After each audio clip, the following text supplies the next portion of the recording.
していきます。でこのブラシがこういうまっすぐ使い方と逆して壁面が拭けるでしょ。こうやってこの時は自分の足も。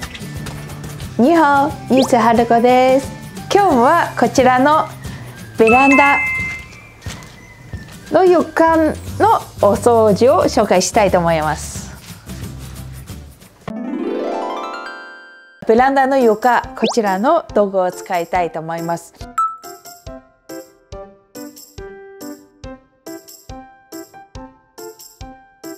まずですね、表面が大きなゴミあったら拾って、で表面ちょっとやっぱりほこりもっぽいから履くのにはまた部屋に、ほこり入っちゃうんで、濡れたモップで全体を先拭いていきます。表面を拭いていきますね。ざっとだけでいいんです。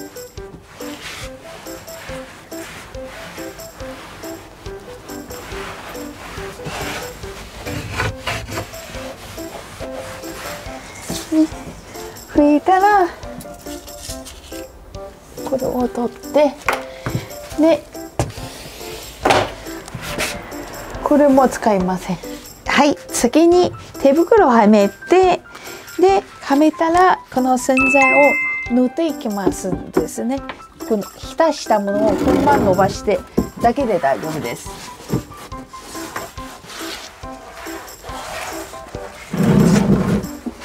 奥が届かない分がもうよしにして大丈夫と思いますね。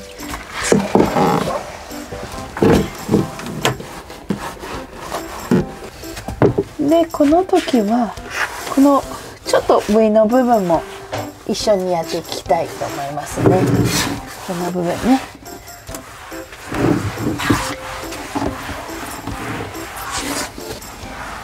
この段階で結構もう洗剤の力で浮いてきてるので、これでこすっていきます。少し洗剤足して、はい、これでこすっていきますね。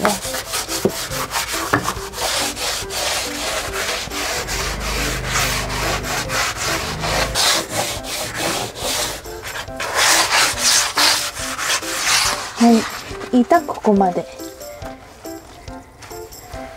拭きましたら、見てこれでこするんですね。でここにまだ洗剤あるので少し足しながらこすっていきます。で側面がこういう状態でいきます。逆でね、このブラシがこういうまっすぐ使い方と逆してここを絵が低くにすればほら壁面が拭けるでしょ。こうやってこれを動く。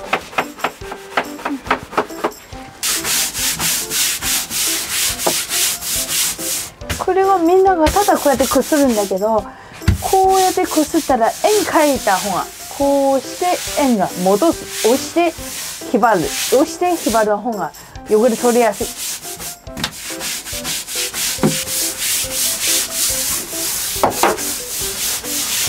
はい、これほぼもう全部終わってる状態ですね。でこういう感じで外して使うことも可能なんですよね。この奥をちょっとやっぱりそこは取れにくいですね。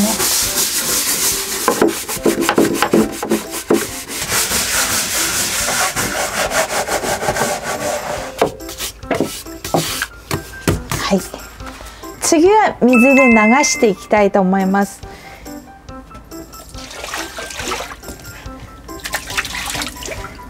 まずこの周りからですね。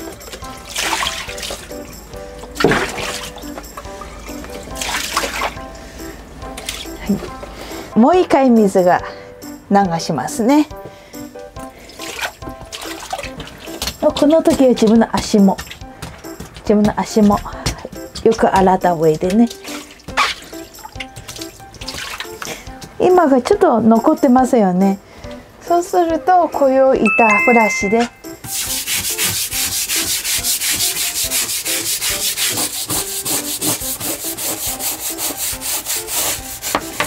これがゴシゴシしすぎてもダメなので、これが防水、防水がしてるんで、表面は強すぎても破れるから、あんまり力入れない、できる範囲と取れる範囲、取れないものはほどく、ね、これがスクイージで言うんですけども、余分な水が一回乾いていくような感じですね。でこの後が水が少しがまた残ってるんで、吸水スポンジでもう一回吸い取るんですね。もうスタートだけでいいです。これは、手が、入らないところ、こういうところを今スプレーの中に水入っていて、水で、ちょっとかけて、このブラシより細かいところはこの歯ブラシで、今みたいにブラッシングしていく。でそれでも出てこない時に1回、スプレーがかけていくところです。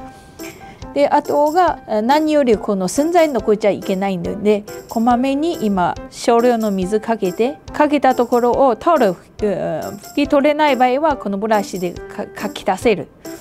で流して今度は完全タオルで拭き取りますね。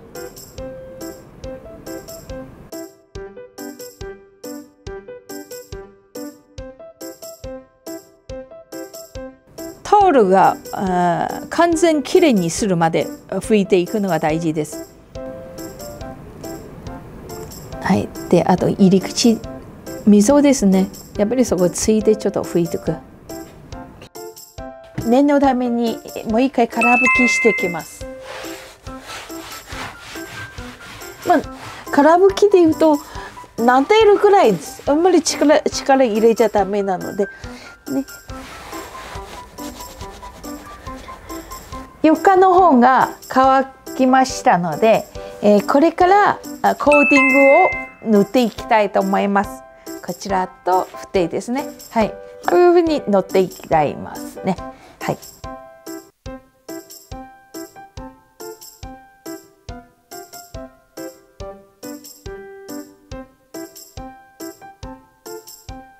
で、ギリ奥までやる必要ないので、目が見える範囲でいいと思います。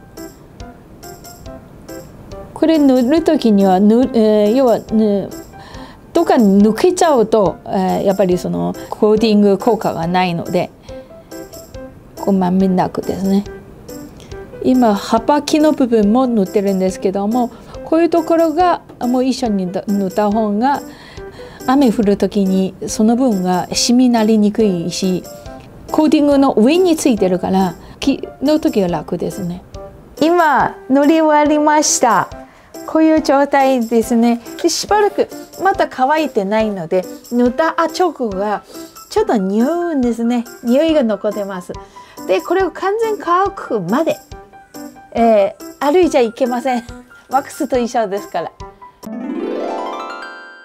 それでは思う心、新津春子でした。